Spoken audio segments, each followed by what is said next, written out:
외신브리핑 월요일 순서입니다. 우리가 석가탄신일 3일 동안 연휴로 쉬고 있는 가운데 국내외 여러 가지 이슈들이 있었는데요. 이 내용들을 하나씩 좀 짚어봐야 오늘 월요일장 대응하시는데 좀 마음이 놓이시겠죠. 결론부터 말씀드리면 그렇게 긍정적인 내용은 사실 없다고 봐야 되겠습니다. 먼저 일본 소식 보실까요? 니혼 게이자이 신문이 전합니다. 지난 금요일 우리 석가탄신일로 휴장일이었던 날 발표된 아베노믹스 2탄 소식입니다. 일본은 경기부양이라는 표현 대신에 보시다시피 성장전략이라는 표현을 쓰고 있네요. 경기부양은 좀 뭔가 인위적인 느낌이 나기 때문이 아닌가 이렇게 좀 예상이 되고요. 선언문에서 일본 정부는 투자를 저해야 하는 요인은 무엇이든 대청소하겠다. 이거 상당히 좀 무서운 표현이고요. 이런 다소 강력한 의지 표명과 함께 향후 3년간 기업 설비 투자액을 10% 늘려서 70조 엔 규모로 끌어올린다는 목표를 설정했고요. 이와 병행해서 세제 혜택, 예산 지원, 규제 개혁 등 모든 정책 지원을 총동원하겠다. 이런 설명입니다. 그 밑에는 우리 박근혜 정부의 외교 노선을 따라한 건지 뭔지 모르겠지만은 세일즈 외교를 통해서 2020년 일본 기업의 인프라 수주액을 현재 규모에서 3배 늘린 30조 엔 수익을 목표로 해서 해외에 원자력 발전소와 고속철도 등을 수출할 계획이라고 밝혔습니다. 이거 둘 다 우리나라하고 좀 겹치는 업종 아닌가요? 조금 걱정이 되는데요. 어쨌든 금요일날 이런 아베노믹스 2탄이 나오고 일본 증시 반응 보실까요? 보시다시피 목요일날 하루 눌림목이 형성됐다가 금요일날 바로 다시 목요일 하락폭 더하기 한 50포인트 정도 더 추가 상승을 했는데요. 글쎄 코스피 지수하고 같이 보니까는 어떤 느낌이 드시나요? 역동조화는 당연한데요. 요즘에 뭐 롱숏 전략 여러 번 얘기 드렸지만 목요일날 우리 상승분 연두색이 올라간 게 니케이 지수 하락 때문이었다면 오늘 여기 수평으로 표시가 되고 있는데 이건 이제 장이 열리지 않았기 때문에 그렇고요. 이 니케이 지수 치고 올라간 만큼 우리나라 또다시 목요일 상승분을 반납해야 되는 처지에 놓여 있지 않나 이렇게 우려가 되고요. 대신에 오늘 장중에도 만약에 지난 목요일처럼 니케이 지수가 꺾인다면은 역시 롱숏 전략에 따라서 일본 주식을 매도한 외국인이 그 돈으로 한국 주식의 비중을 늘린다. 이렇게 또 기대해 볼 수도 있는 상황이고 지금 양날의 검이라고 말씀드릴 수 있겠네요. 다음 미국에서 나온 경제지표 하나 보시죠. 미시건 로이터 소비자 심리지수가 발표됐는데요. 경제지표는 보통 한 달에서 두 달 정도 펜딩, 그러니까 좀 지연인데 이거는 5월 결과로 최신 결과라는 점이 주목할 만합니다. 함께 보시죠. 역시 우리가 연휴 보내고 있던 금요일 밤에 나온 결과인데요. 예상치 78을 완전히 뛰어넘은 83.7을 기록했네요. 이번 소비자 심리지수는 말 그대로 미국 일반 시민들이 느끼는 체감지수다 보니까 사람의 심리라는 게 참 뭐 여러 가지 대내외적인 환경에 영향을 많이 받을 수밖에 없잖아요. 근데 지난 4월 결과가 76.4였거든요.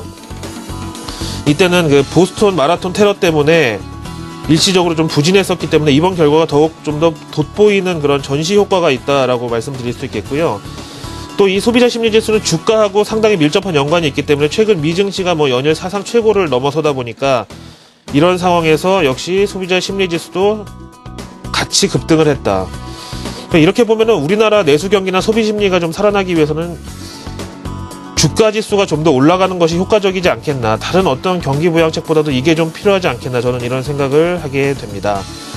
근데 이렇게 미국의 소비자 심리가 개선됐고 게다가 6년 내 최고를 기록한 것이 국내 수출주나 최근 외국인 투자자들로부터 좀 소외를 당하고 있는 한국 증시에 뭐 굳이 나쁠 거는 없다는 이런 이론적인 평가가 있다면 한 가지 예외적인 좀 부작용이 걱정되는데요. 보시다시피 달러 대비 엔화 환율로 바로 넘어왔는데요.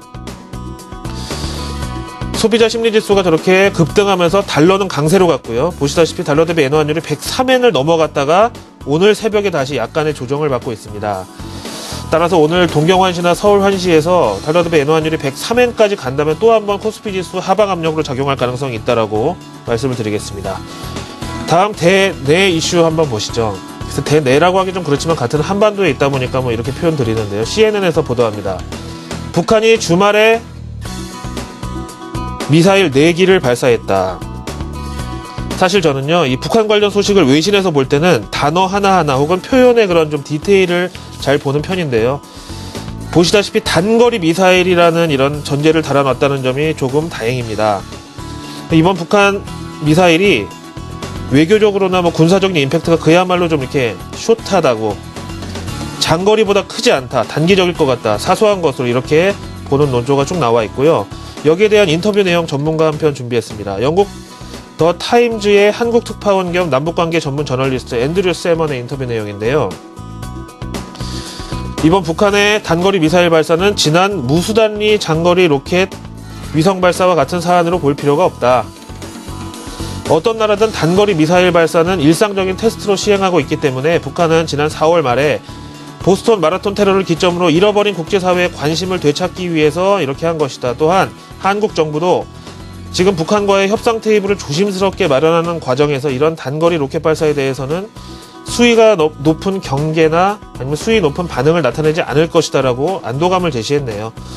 다시 본문에 돌아와서 보시면은요. 근데 영상을 보다가 조금 짜증이 났던 측면이 뭐냐면요. 우리 동해를 또 일본해로 이렇게 표시를 하고 있죠. 그래서 제가 여기 밑에 답글에다가 이거는 일본해가 아니다.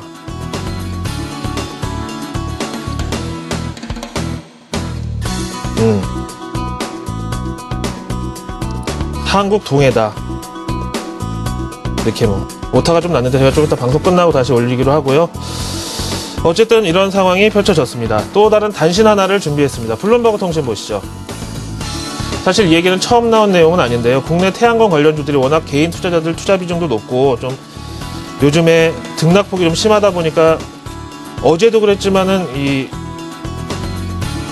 전화로 주식 상담하는 데 있어서 이 태양광이 항상 빠지지 않고 올라오고 있죠. 현재 유럽연합이 중국산 태양광 설비에 대해서 반덤핑 관세를 놓고 협상을 벌이고 있는 상황에서 중국 상무부가 또 치고 나왔네요. 우리가 중국 내로 수입되는 폴리실리콘에 대해서도 똑같이 보복 관세를 부과할 준비를 하고 있다. 이렇게 맞서고 있습니다. 이번 이슈가 국내 태양광 관련주들에 얼만큼 적용해야 될 악재인지 글쎄 오늘 시장에서 판가름이 나겠죠. 주가로요. 근데 이미 선반영됐다고 하면 저가 매수의 가능성이 있지만 그렇지 않다면 오늘 좀 앞에서 보신 대로 여러 가지 좀 흉흉한 날인데 억울한 매도세를 맞을 수도 있겠다. 이렇게 걱정이 됩니다. 마지막으로 MSCI 한국지수 보실까요? 이틀치를 말씀드려야 되는데요. 지난 목요일은 밤에 57점 한 중반대에서 끝났고 금요일날 밤에는 58.17을 기록했는데요. 지금 58선은 코스피 지수 1900 한 초반대에 해당되는데 요즘에 MSCI 한국지수가 뒤로 많이 처져 있잖아요. 물론 이러다가 MSCI 한국지수가 코스피를 아웃퍼폼하면서 반등이 나오고 상승세가 나왔던 것도 맞지만 아직까지 외국인 투심은 조금 조심스럽다. 앞에서 말씀드린 니케이 지수를 오늘도 역동조화 차원에서 참고하실 필요가 있겠다라고 말씀을 드리겠습니다. 외신 브리핑이었습니다.